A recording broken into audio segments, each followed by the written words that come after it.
Halo semuanya, apakah kalian pernah membayangkan sebuah dunia di mana kota-kota dibangun bukan dari batu bata atau semen, melainkan dari warna-warna pelangi yang hidup?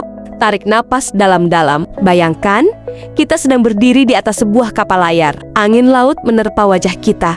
Dan di bawah sana, terbentang permadani biru yang sangat luas. Namanya samudra, tapi kita tidak akan tetap berada di atas kapal. Hari ini, kita akan mengenakan pakaian selam ajaib, melompat, dan menyelam ke dalam sebuah kerajaan rahasia. Biur!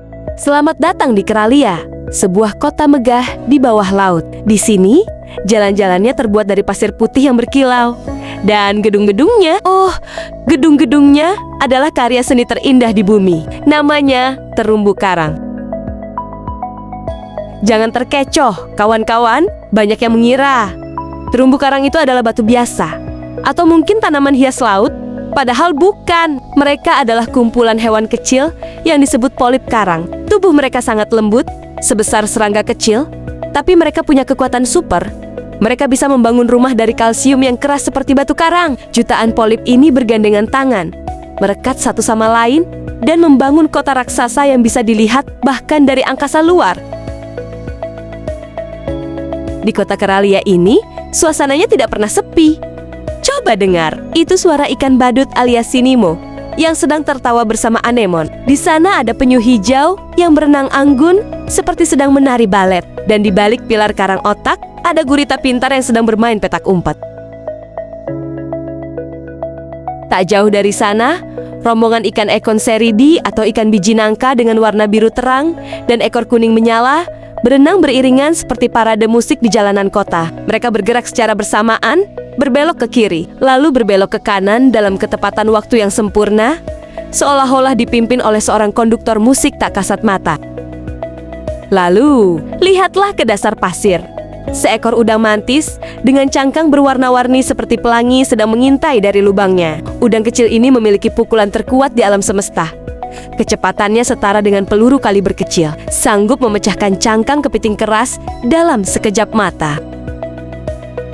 Dan jika kalian beruntung, kalian akan melihat sang maestro penyamaran alias gurita peniru. Dalam hitungan detik, ia bisa mengubah warna kulitnya, teksturnya, bahkan bentuk tubuhnya menyerupai ikan sebelah yang beracun, ular laut, atau bahkan sekadar seonggok batu karang yang mati.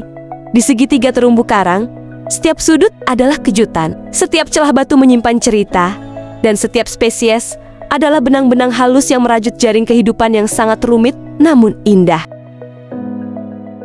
Kini, ayunan kaki kata kita membawa kita lebih jauh ke tepi jurang laut. Sebuah dinding karang vertikal yang jatuh sedalam puluhan meter ke kegelapan biru tua. Tempat ini disebut drop-off. Disinilah arus samudra membawa nutrisi kaya dari laut dalam. Dan disinilah para raksasa laut berkumpul. Tiba-tiba, bayangan besar melintas di atas kita. Cahaya matahari tertutup sejenak. Apakah itu hiu? Bukan. Lengkungan tubuhnya begitu lebar dan kepakan sayapnya begitu anggun. Itu adalah seekor parimanta raksasa. Lebar tubuhnya bisa mencapai 5 meter. Ia tidak berenang seperti ikan biasa. Ia melayang di dalam air bagaikan burung Raja Wali yang sedang membumbung tinggi di angkasa raya dengan gerakan yang sangat lambat dan penuh kewibawaan. Parimanta itu berputar-putar di area yang disebut stasiun pembersihan atau cleaning station.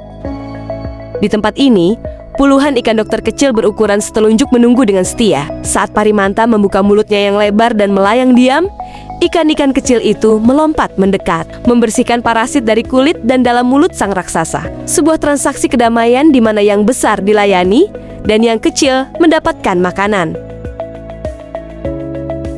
Terumbu karang bukan sekadar tempat tinggal yang indah. Mereka adalah superhero dunia laut. Mereka adalah benteng pertahanan pertama yang melindungi pantai kita dari hantaman ombak besar. Dan yang paling keren, 1/4 dari seluruh penghuni lautan di bumi ini bergantung pada terumbu karang untuk mencari makan dan berlindung. Bayangkan jika Keralia hancur, kemana ikan-ikan itu harus pulang? Namun, sebuah cerita petualangan tidak akan seru jika tidak ada ujian. Suatu hari, sesuatu yang ganjil terjadi di kota Keralia.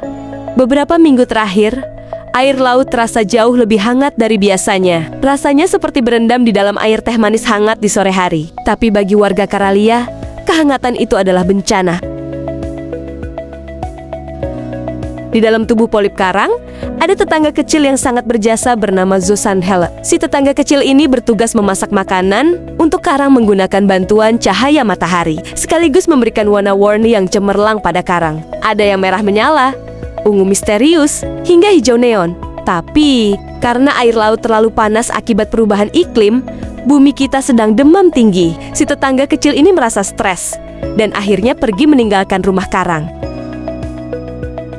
Apa yang terjadi kemudian sangat menyayat hati. Karang-karang yang tadinya berwarna-warni, perlahan-lahan kehilangan warnanya. Mereka berubah menjadi pucat, putih seperti hantu, dan tembus pandang. Peristiwa ini disebut pemutihan karang atau coral bleaching.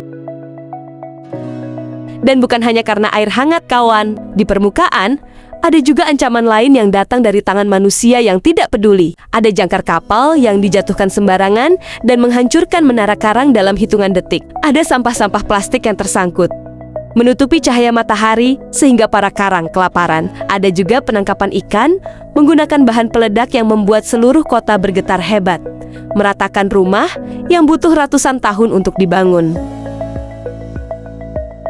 Kota Karalia mulai gelap. Penduduknya panik. Ikan-ikan pergi meninggalkan kota karena rumah mereka hancur dan kelaparan. Apakah ini akhir dari segalanya? Apakah kota megah itu akan tinggal kenangan?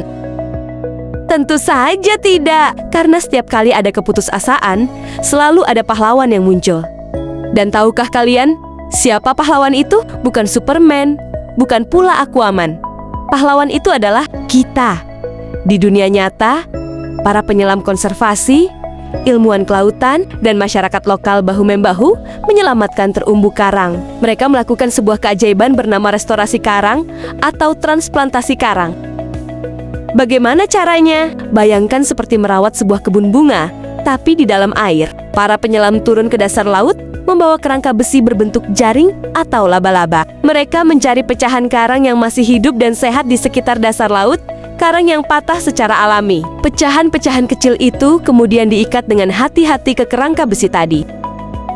Lalu, kerangka besi itu ditenggelamkan kembali ke tempat karang yang rusak. Para penyelam rutin datang untuk merawatnya, membersihkan alga yang mengganggu, dan membiarkan mereka tumbuh. Dan, tahukah kalian apa yang terjadi setelah beberapa bulan? Sesuatu yang luar biasa. Pecahan-pecahan kecil itu mulai menyatu. Mereka tumbuh besar, mengalirkan warna kembali ke dalam air. Ikan-ikan kecil mulai datang lagi, berenang di antara cabang-cabang karang yang baru. Kota Karalia perlahan-lahan hidup kembali. Kawan-kawan, menyelamatkan terumbu karang bukan hanya tugas para penyelam profesional di tengah laut. Kita yang tinggal jauh di daratan juga punya kekuatan besar untuk melindungi mereka. Caranya, kurangi penggunaan plastik sekali pakai agar sampah tidak lari ke laut. Gunakan tabir surya alias sunscreen yang ramah terumbu karang saat kita berlibur ke pantai. Selalu sebarkan cerita ini agar semakin banyak orang yang tahu betapa pentingnya menjaga lautan kita tetap biru dan sehat. Ingat, setiap tindakan kecil kita di darat dirasakan oleh setiap detak jantung di dalam lautan. Mari kita jaga rumah mereka agar warna-warni pelangi di bawah laut tidak pernah padam selamanya. Terima kasih sudah menyelam bersama hari ini. Sampai jumpa di petualangan berikutnya.